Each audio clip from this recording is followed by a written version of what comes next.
नमस्कार, आप देख रहे हैं DKS टीवी न्यूज चैनल। मैं हूं धर्मेंद्र शुक्ला। गांव गली से सांसद तक सब पर नजर, सबकी खबर। आप देख रहे हैं DKS TV news channel. Ram मंदिर निर्माण में श्रमदान करेंगे इकबाल अंसारी, कहा नहीं रहा अब कोई विवाद। अयोध्या से DKS टीवी न्यूज चैनल के लिए ब्यूरो देव कुमार पांडे की रिपोर्ट। बाबरी मस्जिद के पक्षकार रहे इकबाल अंसारी व अयोध्या के राम जन्मभूमि मंदिर निर्माण में श्रमदान करना चाहते हैं।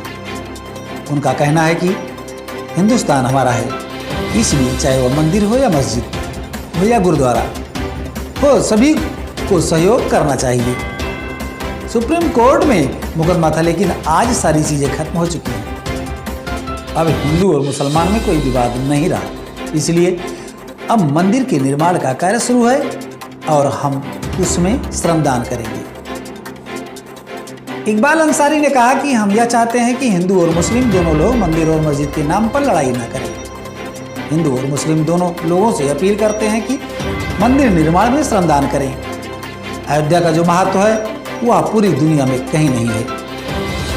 अंसारी ने कहा है कि सवाल हमारे अयोध्या का है। अयोध्या हमारी धर्म की नगरी है। यहाँ हिंदू, मुस्लिम, सिख, ईसाई सभी धर्म के मंदिर, मस्जिद, गुरुद्वारे हैं। उन्होंने कहा कि मुस्लिम चाहते हैं कि मंदिर का काम शुरू हो, क्योंकि हर धर्म पर हर कोई आस्था रखते हैं। हमारी भी एक आस्था है। राम जन्मभूमि का काम हो रहा है, हम भी श्रमदान उसमें करेंगे, यह हमारी भी ख्वाहिश है। हमारे देश में हिंदू और मुस्लिम एक साथ चलेगा तो हमारा तो देश बहुत आगे जाएगा। उत्तर प्रदेश को बेचने की कगार पर ले गई थी समाजवादी पार्टी की सरकार। सीएम योगी उत्तर प्रदेश लखनऊ से DKS टीवी न्यूज चैनल के लिए ब्यूरो मनोज मिश्रा की रिपोर्ट। उत्तर प्रदेश के मुख्यमंत्री योगी आदित्यनाथ ने गुरुवार को समाजवादी पार्टी, बहुजन समाज पार्टी और कांग्रेस पर करारा प्रहार किया। उन्होंने कहा कि जनता ने सभी को मौका दिया था, अब भी कुछ कर सकते थे, लेकिन आपने नहीं किया। सीएम योगी ने कहा कि समाजवादी पार्टी प्रदेश को बेचने की कगार पर ले गई थी। मुख्यमंत्री योगी ने मुंगेरी लाल का जिक्र करते हुए कहा कि मुझे लगता है कि समाजवादी मित्रों की यही स्थिति है। उन्होंने कहा कि आप लोग वास्तविकता को स्वीकार करना ही नहीं चाहते। अगर हर चीज अखिलेश यादव ने कर दिया था तो जनता ने क्यों हराया? लोकसभा चुनाव में क्यों हार गए? विधान परिषद में राज्यपाल के अभिभाषण पर धन्यवाद प्रस्ताव पर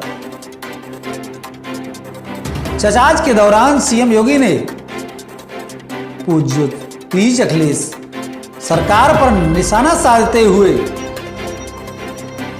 कहा कि सपने देखते देखते आप लोग तो प्रदेश को ही बेचने की कगार पर लेकर जा रहे थे, लेकिन प्रदेश को हमने तेजी के साथ आगे बढ़ाया है। उन्होंने विपक्ष के नेता से पूछा कि 5 साल क्या कर रहे थे। योगी ने कहा कि कोरोना काल के बावजूद वित्तीय प्रबंधन को बेहतर तरीके से आगे बढ़ाने का परिणाम है कि आज एक एक पैसे का उपयोग हो रहा है। उन्होंने पिछली सरकार और वर्तमान सरकार में किसानों से हुई गेहूं, धान, मक्का की खरीद के आंकड़े रखे और कहा कि कौन किसान विरोधी है और कौन हितैषी है, यह तय कर लीजिए। सीएम योगी ने कांग्रेस पर हमला करते हुए कहा कि जिन लोगों ने इस देश को अपनी बपौती मान ली थी और अमेठी के लोग उन्हें चुनकर भेजते थे, आज उन्हें भी गाली दे रहे हैं।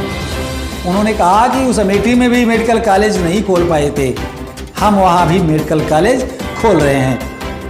उन्होंने कहा कि आजमगढ़ ने अखिलेश यादव, मुलायम सिंह यादव को भी संसद में भेजा, लेकिन आपने आजमगढ़ को बदले में क्या दिया? बदनामी दी। आजमगढ़ के सामने संकट खड़ा था अपनी पहचान छिपाने का। कहीं जाते थे तो लोग संदेह की निगाहों से देखते थे और आज विकास के नाम पर आजमगढ़ देखा जा रहा है। सीएम योगी ने पूछा कि क्यों नहीं एक्सप्रेस वे बनाया, क्यों नहीं विश्वविद्यालय बनाया, क्यों विकास की सोच ही नहीं थी? हम भी चंद्रलोक और मंगल ग्रह की यात्रा करेंगे, लेकिन कुछ कर ही नहीं पाए। हमारे मार्गदर्शक प्रधानमंत्री नरेंद्र मोदी हैं और उनके विजन से ही सारे काम चल रहे हैं। उन्होंने कहा कि इंफ्रास्ट्रक्चर को लेकर जो कार्य हुआ है उसे स्वीकार कीजिए। योगी ने कहा कि लूट को हमने रोका है, पेंशन भी समाजवादी हो गई है क्या? जब मुख्यमंत्री सामूहिक विवाह योजना शुरू की गई थी, आप लोग हंस रहे थे। आज यह योजना लोकप्रिय योजनाओं में से एक है।